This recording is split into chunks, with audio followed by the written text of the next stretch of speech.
In 1983, the Occupational Safety and Health Administration, or OSHA, published their Hazard Communication Standard.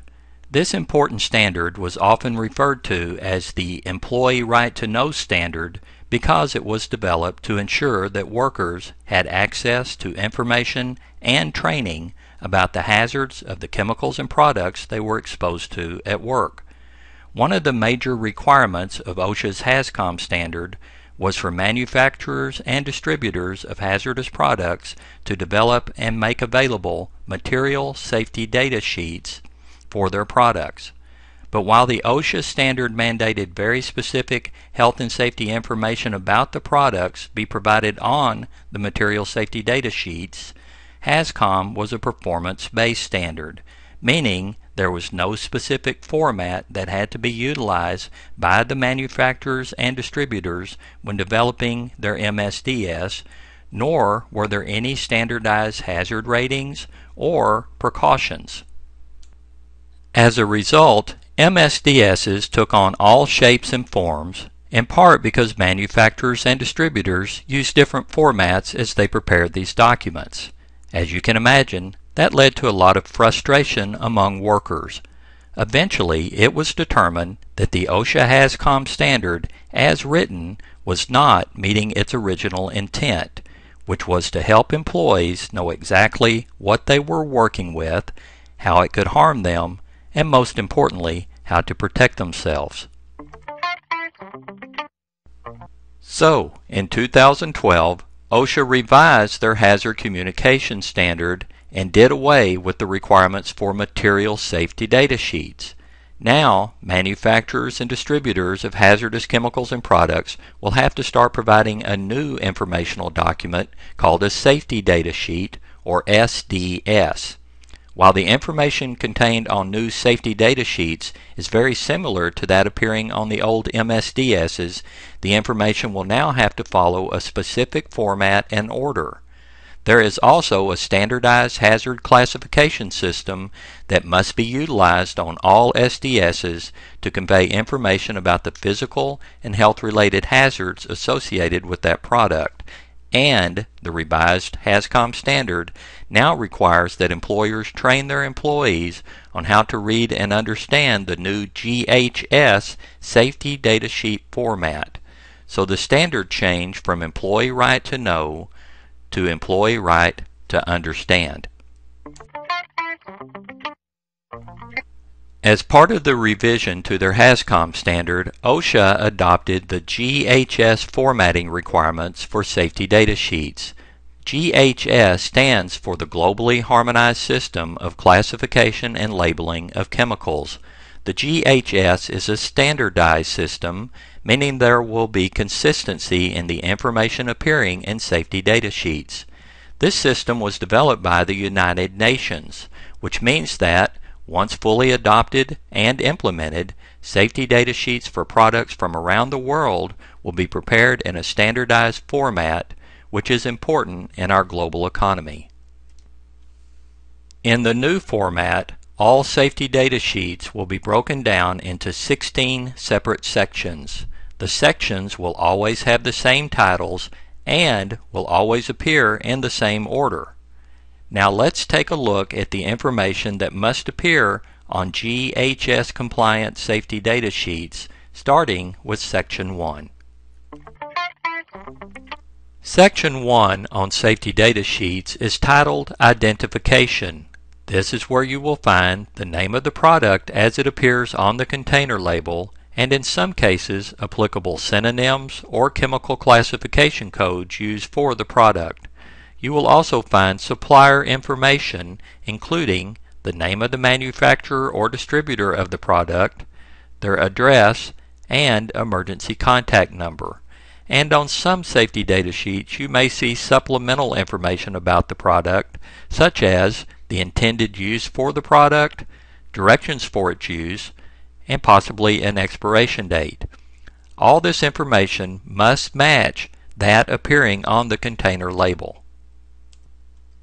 The second section of a safety data sheet is titled Hazard Identification. Here you will find the GHS hazard classifications for the product, including those for each health hazard and physical hazard, and their individual ratings in applicable hazard categories. You will also find the appropriate signal word associated with the product.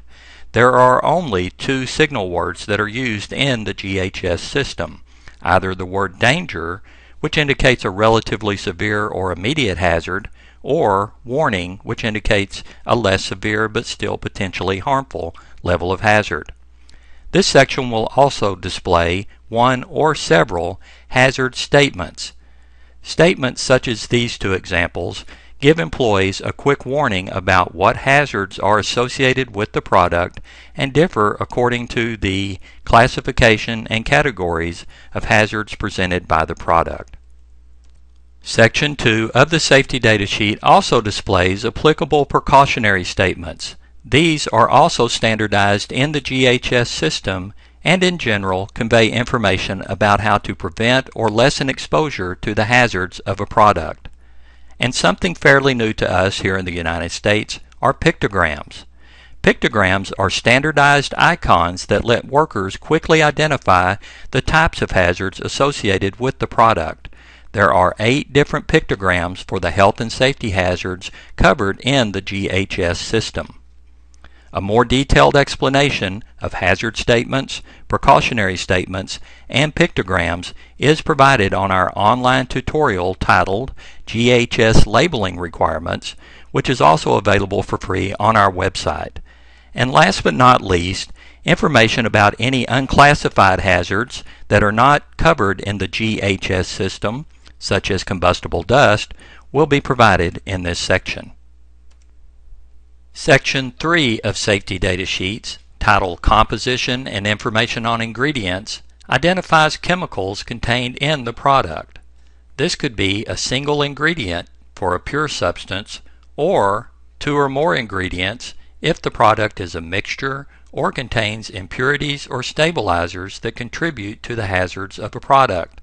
You will also find the common name and any synonyms that may be used for the product, as well as the applicable Chemical Abstracts Services or CAS number. When the product is a mixture of hazardous chemicals, the safety data sheet will also list the concentration of all ingredients which are classified as hazards, expressed in either percentages or ranges by weight. And for chemicals where a trade secret is claimed, there will be a statement that the specific chemical identity and or its composition have been withheld as a trade secret. Section 4 on a safety data sheet describes the initial first aid measures that should be administered by responders to anyone who has experienced a chemical exposure. This information includes a list of aid for different routes of exposure, such as contact with eyes or skin, inhalation, or ingestion. Also included will be a description of the most common symptoms of overexposure, including those which are acute or delayed, and recommendations for immediate medical care and special treatment that may be needed in some severe cases. Section 5 provides the manufacturer's recommendations for fighting a fire that involves their product. Here you will find a recommendation for the most suitable type of equipment for extinguishing a fire involving the product, as well as information about extinguishers that are not appropriate for use. You will also find details about specific hazards that may develop when the product is involved in a fire, as well as hazardous byproducts that may be generated during the combustion of the chemical. And in some cases, you may see recommendations for special protective equipment or precautions to be utilized by fire brigades or firefighters. Section 6 of the safety data sheet provides the manufacturer's recommendations for responding to spills, leaks, or accidental releases of their product. This could include response measures for containment and cleanup methods to be used to prevent or minimize exposure for response personnel. This may include specific recommendations for protecting personnel involved in the response from specific hazards, such as sources of ignition or lack of ventilation, recommended personal protective equipment to prevent personnel from being contaminated during the response, and emergency procedures, including instructions for evacuation of response personnel when needed, as well as others located nearby. Section 7 will provide information pertinent to safe handling and conditions for safe storage of the product. The required information consists of precautions for safe handling to prevent or minimize the release of the chemical into the environment, to prevent exposure or contamination for personnel handling the product, and recommended hygiene practices. For example, prohibitions against smoking, eating, or drinking in or near areas where the product is being handled. And when the product is being stored, there may be a need to avoid certain incompatible materials or agents such as high heat or water that might cause the product to react. Section 8 of the Safety Data Sheet, titled Exposure Controls and Personal Protection, lists the OSHA permissible exposure limits, or PELs, for the chemical or chemicals contained in the product.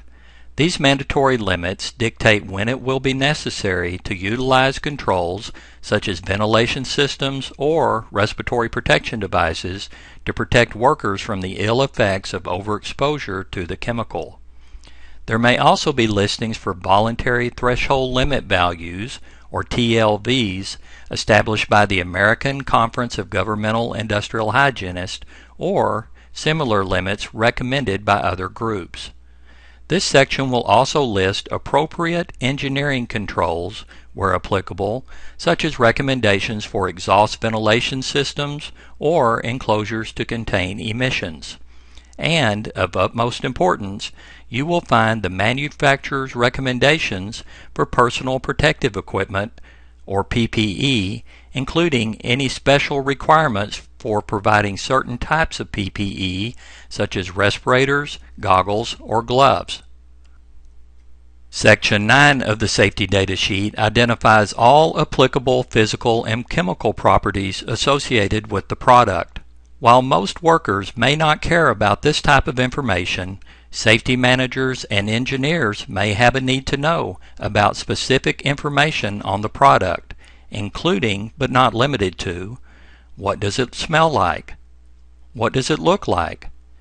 At what temperature does the product freeze or boil? They may also need to know at what temperature the product emits enough vapors to catch on fire or cause an explosion. How much vapor must be present at the point of ignition to burn or cause an explosion, and are the vapors heavier than air or lighter? And when dealing with corrosive products, it may be necessary to know the pH of the chemical.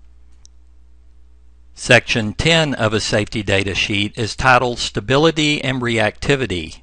Here you will find important information identifying any other materials which may be incompatible with the product, as well as any conditions to avoid during storage or handling, such as temperature extremes, shock, and static discharge. There will also be information about any conditions that could cause the chemical to react or polymerize, as this could cause the product to release excessive pressure or heat, or create decomposition products that could be harmful to exposed workers. And when applicable, this section will also provide information about stabilizers that may be needed to maintain stability of the product. Section 11, titled Toxicological Information, lists the known routes of exposure the chemical can use to get into your system, including inhalation, ingestion, and skin and eye contact. Also listed are the effects of exposure to the product, which include acute and chronic effects, applicable target organ effects, and a description of symptoms associated with overexposure to the product. There will also be specific measures of toxicity where applicable, such as LD50. That is the estimated amount of a substance expected to kill half of exposed test animals in a single dose. And if a chemical is listed as an actual or potential carcinogen, that information will be provided in this section too. Section 12, Ecological Information. Section 13, Disposal Considerations. Section 14, Transportation Information, and Section 15, Regulatory Information, all deal with requirements regulated by other entities such as the Environmental Protection Agency or the Department of Transportation. Therefore, these sections are not regulated by OSHA, but appear in the safety data sheet to be consistent with the GHS format. And finally, Section 16 of Safety Data Sheets, titled Other Information, lists details such as the date the safety data sheet was prepared, if this is the original version issued or a revised version, and in some cases an overview of any changes that were made during the last revision. And in some cases, the manufacturer or distributor may choose to put other information about their product in this section, as well as any applicable disclaimers. Employers are responsible for gathering new safety data sheets for all hazardous chemicals and products to which their employees are exposed, and make sure they are readily accessible during each work shift to employees while they are in their work areas. And employers must provide training to their workers regarding the new safety data sheet format. All these things must be done by the deadlines established by OSHA in their revised hazard communication standard. Speaking of deadlines, here is an overview of some very important dates. The revised hazard communication standard, which requires the use of GHS compliant safety data sheets, was published on March 24, 2012. Manufacturers and distributors of hazardous chemicals and products have until June 1st of 2015 to begin distribution of the new safety data sheets. However, many of them have already started providing safety data sheets that meet the new format or will do so long before the due date. Therefore, OSHA requires employers to get a head start and begin training all their workers on how to read and understand the new safety data sheets, and they have until December 1st of 2013 to get that training complete. And on a related note, employers must also update their written hazard communication programs to reflect the changes brought about by the adoption of the GHS system of labeling and hazard classification. So in review, the revised OSHA Hazard Communication Standard, which has the goal of making sure employees understand what hazardous chemicals and products are in the workplace and how to work safely with and around those items, requires GHS compliant safety data sheets be developed and provided for all hazardous chemicals and products. These safety data sheets are standardized in format, will always be comprised of 16 sections that appear in the same order, and provide standardized warnings and precautions applicable to the product. Also, employers must provide training for affected workers so they can find and understand the information that appears on safety data sheets. If you have any questions about the GHS format for safety data sheets or about the hazards of any of the products you work with, contact your employer safety representative or feel free to contact the safety professionals at OSHA Training Services through our website.